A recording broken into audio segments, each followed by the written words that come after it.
Buenas noches, hermanos. Por favor, les pido que se pongan de pie para leer la palabra. Dios te bendiga.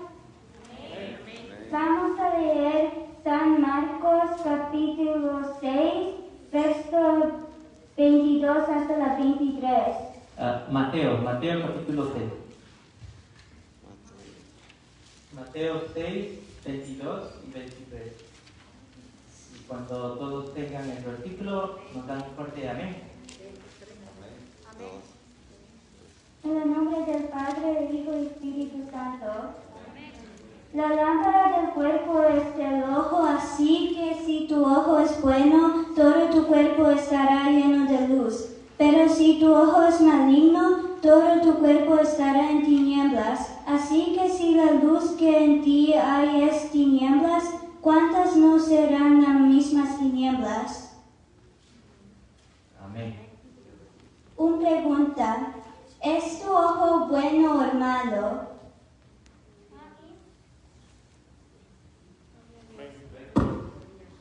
Padre amado, Padre eterno, creador del universo, te doy gracias, Señor, por la oportunidad de esta noche de compartir tu palabra. Te doy gracias por tu generosidad, por tu amor, Señor, porque nos escogiste no por lo que somos, Señor, sino a pesar de lo que somos. Y a pesar de lo que somos, Señor, quieres transformarnos, quieres cambiarnos, quieres moldearnos a tu imagen y semejanza, Padre amado. Te damos las gracias por este beneficio, por esta bendición, Señor, y que sea tu Espíritu Santo hablando a través de mí, Padre amado. Obra tú, comunícate tú, Padre amado. Danos a entender tu palabra, Padre amado, tu voluntad, tu mensaje de salvación y de redención para cada uno de nosotros. Todo eso te lo pedimos y te agradecemos esto en el nombre de Jesús. Amén.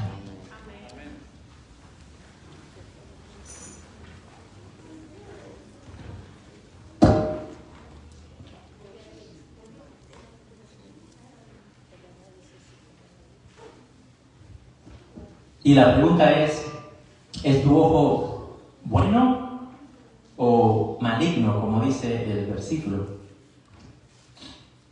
Pero antes de iniciar, quisiera hacer una invitación a todos.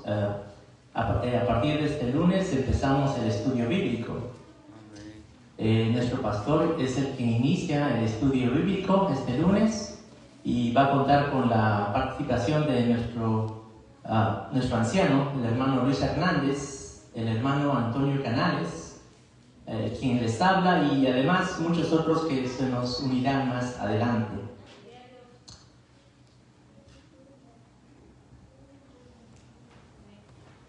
Este es el libro que vamos a usar y lo pueden adquirir con la hermana Dalis. Ella está organizando los estudios bíblicos.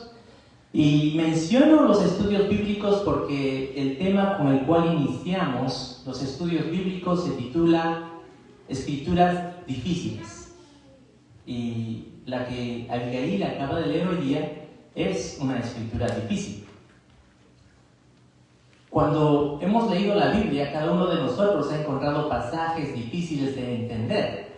Y tenemos libros completos que son también difíciles de entender, como el libro de Apocalipsis. Y una consecuencia de un pasaje difícil de entender es una mala interpretación. Ahora, con esto no estoy diciendo que nuestro entendimiento de la Biblia es incorrecto. No, el mensaje de Dios, su revelación, su palabra para su pueblo, para su iglesia, es clara, es segura, es verdadera.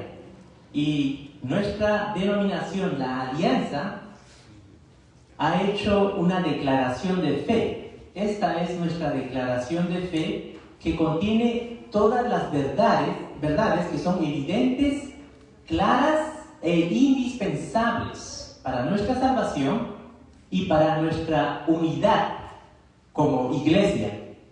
Y yo sé que si ustedes piden una copia, el pastor se la puede proporcionar, o yo se la puedo proporcionar también. Entonces, nuestra iglesia tiene una confesión de fe con nuestras verdades indispensables, seguras, claras y evidentes que la palabra de Dios contiene. Pero además de esas verdades, la Biblia contiene muchas otras verdades. Pero estas verdades, en verdad, el aprender de estas verdades nos puede fortalecer, nos puede edificar, nos puede llenar de esperanza y de fe, pero no son necesarias para nuestra salvación. No es necesario para nuestra salvación el entender todo el libro de Apocalipsis. No va a haber examen de admisión para entrar al cielo. Pero muchas veces estas escrituras difíciles que encontramos en la Biblia causan división dentro de la iglesia. Por ejemplo, durante la Reforma, Martín Lutero, basado en su entendimiento de la Biblia, creía que era correcto el bautizar a bebés. Muchos reformadores estuvieron en contra de eso, y eso ocasionó una división entre los reformadores de la iglesia. Otro pasaje mal entendido lo encontramos en Éxodo 34. Y esto se originó cuando San Jerónimo hizo la traducción de la Biblia del griego al latín. Y en esa traducción, él escribió que cuando Moisés bajó del monte Sinaí por segunda vez con los 10 mandamientos, Moisés tenía cuernos. Así es que si algún día, por una casualidad, usted viaja a Roma y visita la Basílica de San Pedro en Roma, va a encontrar una estatua de mármol de Moisés con cuernos. Y mucha gente se sorprende, ¿qué hace aquí Moisés con los 10 mandamientos y con cuernos? Una mala interpretación de la Biblia, que fue corregida con Reina Valera. Entonces, una escritura difícil nos conlleva a una mala interpretación, y eso ocasiona problemas. El caso de estos 2 versículos que Abigail acaba de leer para nosotros presenta una característica que comparten muchas otras escrituras difíciles, es que esta es una escritura difícil hoy en día, pero no lo fue cuando Jesús dijo estas palabras. Esta no fue una escritura difícil en el tiempo de los apóstoles. Todos entendieron claramente lo que estos 2 versículos quieren decir, y estos 2 versículos no están hablando literalmente no están hablando acerca del ojo. Y este es el problema, que en el tiempo de Jesús, personas sin educación, muchas que no sabían ni leer ni escribir, cuando escucharon estas palabras de la boca de Jesús, entendieron claramente lo que Jesús quería decir. Pero hoy en día, personas muy inteligentes, con grados de teología, leen estas mismas palabras y malinterpretan el versículo. ¿Por qué? Y la respuesta tiene que ver con el hecho de que, Jesús no dijo estas palabras en español. Jesús dijo estas palabras en arameo. Jesús no dijo estas palabras la semana pasada, las dijo hace 2000 años atrás. Jesús no dijo estas palabras en nuestro contexto, en nuestra realidad. Él las dijo en un contexto, en una realidad, en una cultura totalmente diferente, ajena a la nuestra. Y las interpretaciones de este pasaje usualmente van como, ellos dicen que el ojo tiene poder, o te dicen que si tu ojo ve cosas buenas, todo va a estar bien, pero si tu ojo ve cosas malas, cosas pecaminosas, puedes caer en tentación y puedes caer en pecado. Y usualmente las predicaciones terminan con un consejo, una advertencia: ten cuidado con lo que ves. Ahora, este es un muy buen consejo, y en verdad, tengamos cuidado con lo que veamos. Es un muy buen consejo. Pero los versículos que acabamos de leer no dicen eso. El pasaje no está hablando literalmente acerca de tu ojo, no está hablando acerca de lo que veas o dejes de ver. ¿De qué está hablando el pasaje? El pasaje dice la lámpara del cuerpo es el ojo. Así que si tu ojo es bueno, entonces todo tu cuerpo está lleno de luz. El versículo está relacionando un ojo bueno con tu estado, con quién eres tú, en qué estado te encuentras. Y este ojo bueno permite ver a los demás quién eres tú. Ilumina a los demás, revela a los demás quién eres tú. Entonces, ¿qué es tener un ojo bueno? Yo personalmente conozco a muchas personas que tienen un ojo bueno. Y sé por experiencia que esta iglesia tiene un ojo bueno. En hebreo, ojo bueno se dice Ayin Tová. Y es una expresión idiomática, es un modismo que quiere decir que cuando yo veo a un hermano en necesidad, yo actúo con generosidad. Y ojo malo o ojo maligno, en hebreo se dice Ayin Ra, y quiere decir que soy ciego o indiferente ante la necesidad de mis hermanos. Y también se traduce como avaro, Ayin Ra. Esto es lo que llamamos un modismo o expresión que no se guía por las reglas gramaticales. Y en español tenemos varias. Por ejemplo, cuando digo, al pastor le gusta irse por las ramas, es un ejemplo. No estoy diciendo que el pastor se cree saqueo y le gusta subirse a los árboles. Estoy diciendo que cuando entablo una conversación con el pastor cambia el tema de la conversación y terminamos hablando de todo menos de lo que debíamos hablar. Es una expresión, un modismo. Otro es y creo que esto en Centroamérica es muy conocido, estar en todo menos en misa. No tiene nada que ver con ir a la iglesia o estar en misa. Otra expresión es, esto es pan comido, y esa expresión no tiene nada que ver con pan y no tiene nada que ver con alimentos. Entonces Jesús estaba usando una expresión idiomática, un modismo de su época, de su entorno, de su cultura, el cual es ajeno a nuestra cultura porque no lo conocemos. Nadie va diciéndole a la gente, oye, qué bonitos ojos tienen. Y cuando lo dice, está expresando una idea completamente distinta al texto. Jesús no estaba hablando acerca de qué es lo que veamos o dejamos de ver. Jesús está hablando acerca de nuestra generosidad. Él está hablando de cómo actuamos, cómo reaccionamos ante la necesidad de los demás. Cuando vemos a alguien en necesidad, que necesita ayuda, ¿cómo reaccionas ante esa situación? Y lo contrario, Ayin Ra, es que el ser indiferente a la necesidad de los demás demuestra las tinieblas en las que vives, demuestra la oscuridad en la que vives, demuestra que en realidad solo te importa tú mismo, solo te quieres a ti mismo y no te importa el bienestar de los demás. Ahora, esta expresión, ojo maligno, la vamos a encontrar otra vez en Mateo 20. Si me acompañan a Mateo 20:15. Mateo 20:15.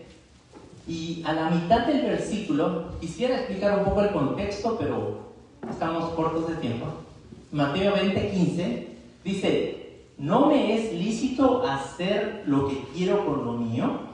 ¿O tienes tú envidia porque yo soy bueno?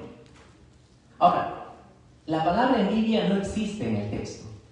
El texto original, el texto en griego dice, ¿o tienes tú ojo maligno porque yo soy bueno. Pero en esta ocasión, los traductores sí vieron el contexto, vieron lo que el autor quiere decir y hicieron una traducción correcta, una interpretación. En el pasaje que hemos leído anteriormente, ellos simplemente hicieron una traducción palabra por palabra.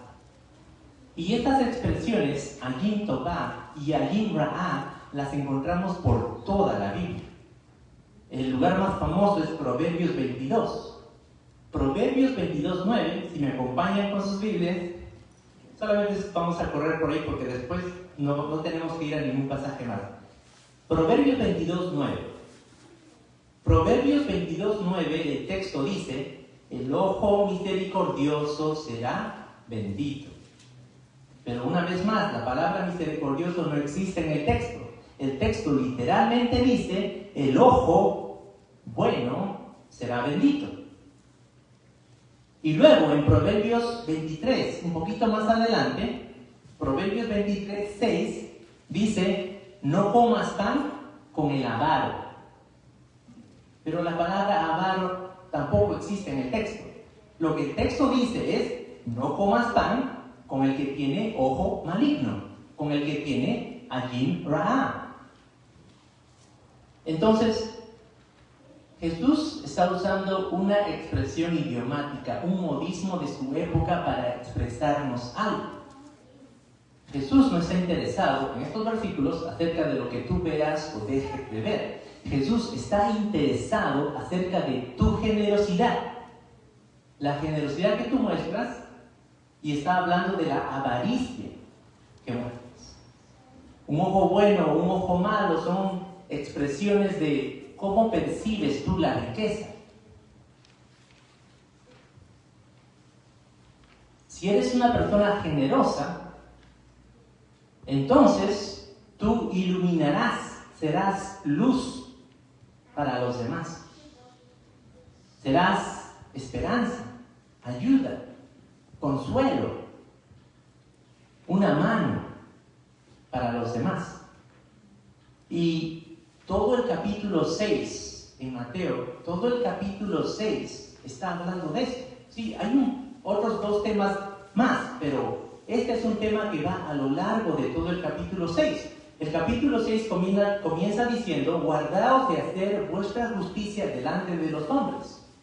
Para Jesús es específico. No está hablando de justicia como un término genérico. Cuando dice justicia, está usando la palabra hebrea sedeká, que se refiere específicamente al uso de tu dinero. Y luego en los siguientes versículos, Jesús va a especificar lo que quiso decir al inicio. Del versículo 2 al 4, Jesús nos dice que la generosidad, que cuando nosotros damos limosna, que nuestra generosidad debe hacerse en secreto, para que sea Dios quien reciba la gloria y no nosotros, no el hombre. En los versículos del 19 al 21, Jesús nos dice que cuando damos con generosidad, es como dar un depósito al cielo. Es como una cuenta a largo plazo. Los versículos que acabamos de leer, 22 y 23, nos dicen que nuestra generosidad ilumina nuestra vida y la vida de los demás. Y el versículo 24, Jesús nos llama a tomar una decisión. Elegir entre si vamos a servir a Dios o vamos a servirnos a nosotros mismos a través del dinero. En los versículos 25 al 34, Jesús nos dice que debemos evitemos que la preocupación afecte o disminuya nuestra generosidad hacia los demás. Entonces todo el capítulo está hablando acerca de la generosidad. Pero Jesús no está diciendo nada nuevo. Lo que Jesús está diciendo lo encontramos en todo el Antiguo Testamento. A través del Antiguo Testamento, Dios dio leyes y preceptos para su pueblo de cómo ellos deben actuar ante los pobres, ante las viudas, cómo deben actuar para con los huérfanos, cómo deben actuar para con el extranjero. Por ejemplo, en Levítico 23:22, el texto dice: cuando segareis la mies de vuestra tierra, no segaréis hasta el último rincón de ella, ni espigarás tu siega. Para el pobre y para el extranjero la dejarás. Y hubo una moabita que conocía este precepto y sabía que si ella iba al campo, iba a encontrar alimento para ella y para su nuera. En el Antiguo Testamento también Dios estipula que cada 3 años, que la cosecha del tercer año, el 10% se debe guardar para los pobres.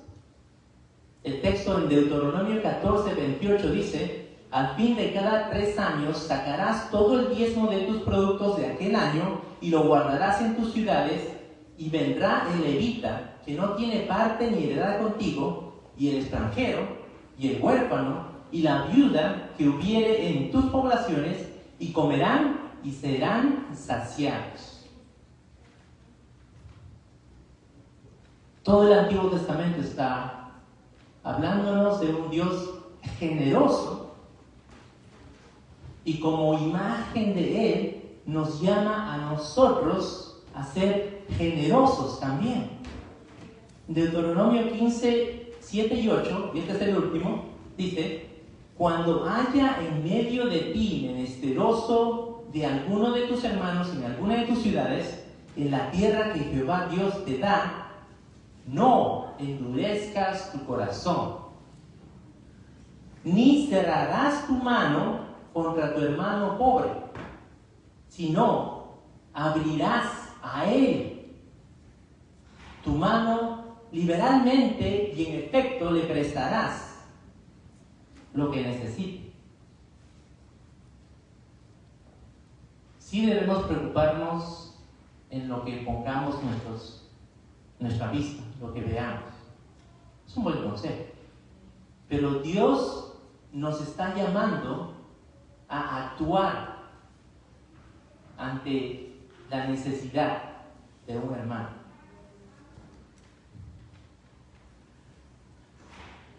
Seguimos en Mateo, y en Mateo 25:41. Mateo 25:41, y con esto termino. Mateo 25:41. Y lo que en Mateo 25 tenemos es, Jesús nos está dando un relato acerca del regreso del Hijo del Hombre. Jesús dice que cuando el Hijo del Hombre regrese, cuando regrese en toda su gloria, cuando regrese acompañado de los santos ángeles, dice que el Hijo del Hombre se sentará en su trono de gloria y separará a su derecha a algunos y a su izquierda a otros. Y empezando del versículo 41, Mateo 25:41, dice, el Hijo del Hombre hablando, dice: apartaos de mí, malditos, al fuego eterno preparado para el diablo y sus ángeles. Porque tuve hambre y no me disteis de comer, tuve sed y no me disteis de beber, fui forastero y no me recogisteis, estuve desnudo y no me cubristeis, enfermo y en la cárcel y no me visitasteis.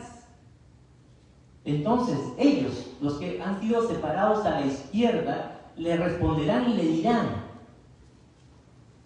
Señor, ¿cuándo te vimos hambriento? Señor, ¿cuándo te vimos sediento? Señor, ¿cuándo te vimos forastero? ¿Cuándo te vimos desnudo? Señor, ¿cuándo te vimos enfermo o en la cárcel? ¿Cuándo no te servimos, Señor? Y el Hijo del Hombre responderá diciendo: de cierto os digo que en cuanto no lo hicisteis a uno de estos más pequeños, tampoco a mí lo hicisteis. Preocúpate por lo que veas, pero Dios está preocupado por lo que haces. Que nuestra generosidad ilumine nuestra vida y la vida de los demás. Que nuestra generosidad demuestre que pertenecemos al pueblo de Dios. Que nuestra generosidad demuestre que confiamos en Dios. Demuestre que en verdad servimos a Dios y no nos servimos a nosotros mismos. Y que nuestra generosidad glorifique siempre a Dios. Padre amado, Padre eterno, Creador del universo, te doy gracias, Señor, por tu palabra. Te doy gracias, Señor, por este día, porque nos has reunido, nos has bendecido, Señor, con todo, Padre amado. Con el sol, con la lluvia, con la nieve. Todo ha sido de bendición para nosotros, Padre amado. Nuestro trabajo, el sudor, los esfuerzos, todo, Padre amado, nos edifica, nos forma, Señor. Ayúdanos, Señor, a seguir en tu palabra. Ayúdanos, Padre amado, a meditar en ella. Danos tú las fuerzas, danos tú la sed de tu palabra, Señor. Sé tú, Padre amado, glorificándote a través del Espíritu Santo en nuestras vidas, Señor. Y que podamos, Señor, ser como tú, Padre amado. Un Dios generoso, un Dios de amor, un Dios, Padre amado, que no es ciego a las necesidades, Padre amado, porque tú siempre actuaste ante nuestras necesidades, Señor. Te damos gracias en el nombre de Dios Jesús. Amén.